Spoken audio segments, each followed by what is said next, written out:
नमस्कार दर्शक बंधु, स्वागत करुछु आज आलोचना को।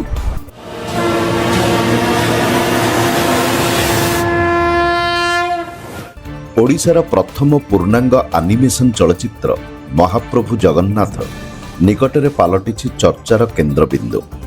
महाप्रभुंक लीला एवं कहानी को नहीं निर्मित एही आनिमेशन सिनेमा को नहीं आस्था, परंपरा, कलात्मक स्वाधीनता एवं आईनगत आह्वान मध्य सृष्टि होइछि बड़ वितर्क।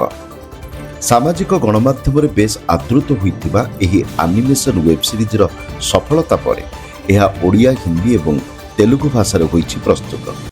केंद्रीय फिल्म प्रमाणन बोर्ड CBFC द्वारा यहाको मिलिछि यूनिवर्सल प्रमाणपत्र। फिल्मर ट्रेलर आसिबा परे समाजर विभिन्न वर्गर उठिछि आपत्ति।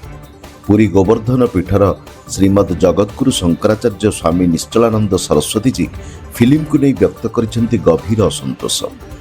गजपति महाराज श्री दिव्यसिंह देव फिल्मटी व्यासदेवଙ୍କ द्वारा रचित स्कंध पुराण एवं ब्रह्म पुराण भली पवित्र शास्त्रर मूल कहानी सह मेल खाउनाही बोली करिसेंति अभियोग। महाप्रभु जगन्नाथଙ୍କୁ कार्टून रूपरे एवं साहसिक युद्ध दृश्य देखाइबा द्वारा कोटी कोटी जगन्नाथ प्रेमी धार्मिक भावना आघातप्राप्त हेउथिबा नै प्रश्न उठाइछन्ति विभिन्न संगठन। एभली आपत्ति अभियोग आधारित आवेदनर शुणाणी करी फिल्मर मुक्तिलाभ उपरे स्थगितादेश जारी करथिले ओडिशा उच्च न्यायालय। परवर्ती पर्यायर एही निष्पत्ति को खारज करथिले सर्वोच्च न्यायालय। कलात्मक स्वाधीनता को ग्रहण करथिले विचारपति जस्टिस BV नागरत्न एवं जस्टिस R महादेवन खंडपीठ। एभली पदक्षेप सृजनशीलता एवं कलात्मक अभिव्यक्ति को ह्रास करिबो बोली कहिसेंति मान्यवर कोर्ट। एणे अन्य पक्षरे फिल्मर मुक्ति नहीं मिल सारिछि केंद्रीय फिल्म प्रमाणन बोर्ड CBFC स्वीकृति।